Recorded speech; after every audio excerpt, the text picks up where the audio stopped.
You want to kick it off? Yeah.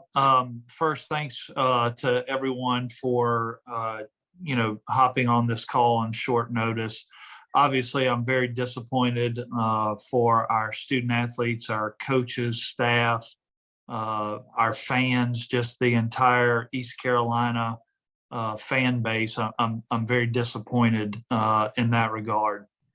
I do want to really clarify that the athletic director at Boston College, Pat Kraft, and I, as well as the medical staff from East Carolina and Boston College, we've been talking multiple times over the past couple of days. We knew that certainly there were COVID issues, and then made the final decision this morning based on where they were. I don't want to really speak to what their numbers were. We did have 5 positives on East Carolina, a couple that obviously were players, but our medical staff, we did a really good job of mitigating it and coming up with arrangements to isolate and quarantine those individuals. And we were certainly ready to play the game.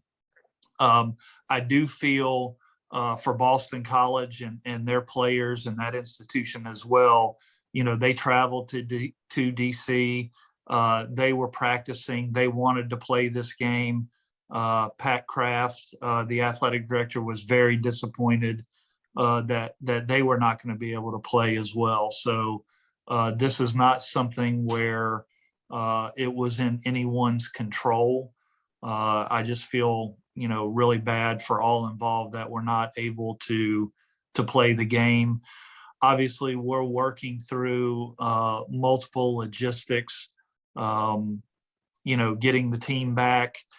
We are working. There will be a process for refunds for those individuals that will want a refund. We'll also set up something where those individuals, if they want to donate their ticket to the Pirate Club, they'll be able to do that. Obviously, we'll have game expenses with little to no revenue coming in from the game. So just a lot of things that we're working through at this time. Let's go with an initial statement from Coach Houston, then we'll go questions for both. Well, it was very, very challenging to inform the team this morning. I felt good about us being able to play the game on Monday from both sides' standpoint as late as this morning. And just our kids, they've had a great week of preparation. We've had some COVID issues. We had a couple of starters that would have been out, but I'll tell you, Herb Reinhardt and our athletic training staff just did an outstanding job working with the student athletes and setting up some protocols and some things to really kind of isolate and try to keep it, keep things as safe as possible so that we didn't have a huge outbreak. And I think that the dedication that the kids had, they made some sacrifices and didn't do some things you would usually do during a bowl game because they were very motivated to play this game. So I'm saddened for them. I hate it for the Boston College kids also. It would have been a great game. I'm just sad for our seniors. They were heartbroken. They've, taking over 3 years ago where the program was and then where we are today, it's those seniors have been the ones that have been kind of the glue that's helped us through this. And this has been their motivation to get in a bowl game and play a bowl game. And they're motivated to win the bowl game. And I hate it for them, but not a good situation for those young men. And I think our fan base too, this has rallied them. This group of student athletes has brought our fan base back. And, there's purple everywhere around DC and Annapolis the last day or so. And I know I've showed the kids a message this morning from an alum about the purple flags all up and down the interstate headed to Annapolis. And so I hate it for our fans. And just there's so many families I've seen just since the announcement came out in the lobby and around the hotel that, they've spent a lot of resources to get here, to be here to support these student athletes. And so I'm disappointed for everyone. I hate that it's turned out like this, but so proud of our young men, proud of our seniors, proud of our team, proud of what they've accomplished this year. They had a great experience this week. Jake Kirkendall and JJ McLam and the Capitol Hilton did just an incredible job hosting us, and the student athletes have had, just an incredible week. Great week of practice, but a great week around DC, a great week of experiencing a bowl game. And it's just disappointing that this is the way it ends. Other questions, please? John, is there any talk of actually having another game for the Pirates, for Coach Houston and the players and the staff, for them to play anyone else outside of the Military Bowl?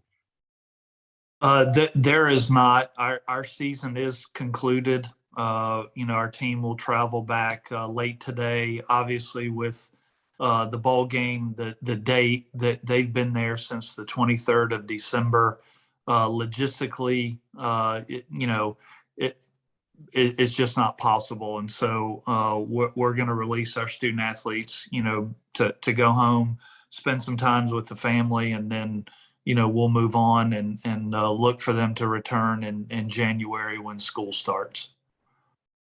John, you maybe had tweeted this or it was put out in a statement about the timeline on this. When did you all first start to realize this could be a possibility? What was the time? And if you've already said that, I apologize. I was getting a little late here. No, Pat Kraft and I at Boston College, he was previously the AD at Temple, so we had a prior relationship.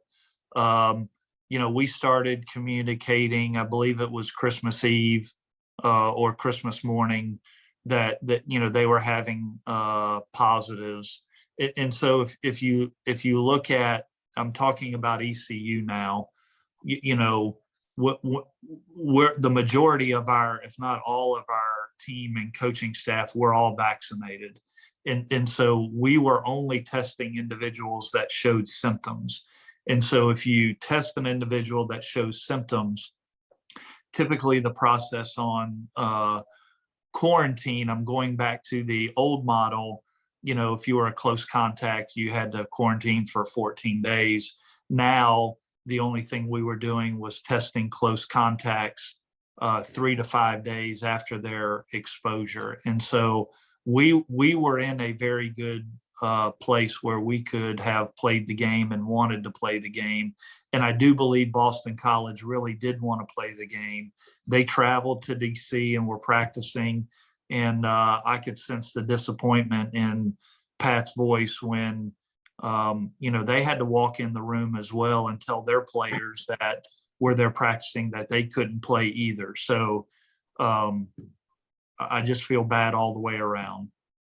Was there any thought or discussion about maybe cutting back on some of these pre activities just with COVID kind of, rampaging right now? Is there any thought of just kind of, isolating and just, keeping everyone out from the public? Yes, that's what was done. When we started having a few issues, our kids stayed in the hotel. We've, been completely masked. We've isolated anybody that got contact traced. We started that a few days ago. So that's what I was saying is we drastically cut back on the bowl experience when we started having issues. John, you may have addressed this in your opening statement. I came in a little late, but how does the cancellation of the game affect the payout? Well, we're still working through that. Obviously, I am anticipating little or no payout. Most everyone will have the opportunity for a refund if they don't choose to donate it to the Pirate Club. So there are quite a few expenses we're going to have to absorb. I don't have an exact number on what that is right now. And if I gave you a number, it'd be a wild guess, and I'd prefer not to do that. But the team, the team has really been practicing in Greenville since graduation, since school got out. And then we let the players off for a couple days where they went home. And then we traveled to Annapolis or DC on the 23rd, and I've been in a hotel since then. So the expenses are going to be significant. Mike, on a positive, you made a bowl game. Your young kids got a lot of extra practices. How important is that for a program to sustain itself, and it probably bodes well for the future that those kids got those extra practices? Well, absolutely, and it's the development has been it's critically been missed in this program, and so that's been a big positive of this. We can keep on beating on we're not going to play the game. Everybody knows we're not going to get to play the game, but just the experience this week of being here for a bowl week is so critical for our program, because the kids in this program have never experienced this. They had no idea. You could talk to them about what a bowl's like, but they had never experienced anything like this. So I think just the taste of this is so critical for the future of our program, and especially with the roster so young. It's only going to benefit us moving forward. So I think this was, a tremendous next step for our program this season and this postseason.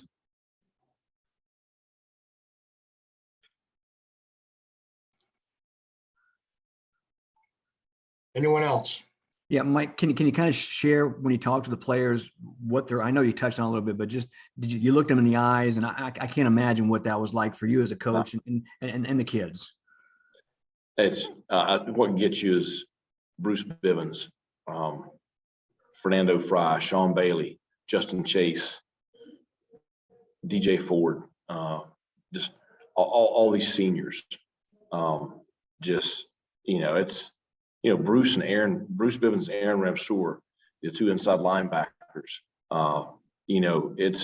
We talked about it afterwards. And I mean, they're in tears, and they came here to do this, and they went through such a dark time, and now to have the program turn the way it has, and to be on the cusp of playing in their first bowl game of their college career, the only bowl game that they would have played in college, and to have that taken away, it's been devastating. And it's just I really hurt for those seniors. And I had a chance to have some time with each one of them since we've informed them, and just tell them, number one, how much I care about them. And, I'm here to support them in any way with what the next step in life is. But just to thank them and just, what they mean to this program is just so, words cannot properly convey just, they went through a lot, and just, I hate it for them.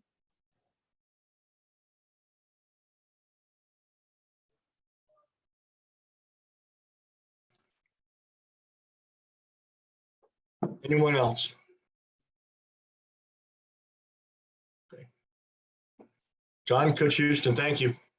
Okay. Thanks a lot, guys. Take care. Thanks, guys. And thank you, Tom. Got it.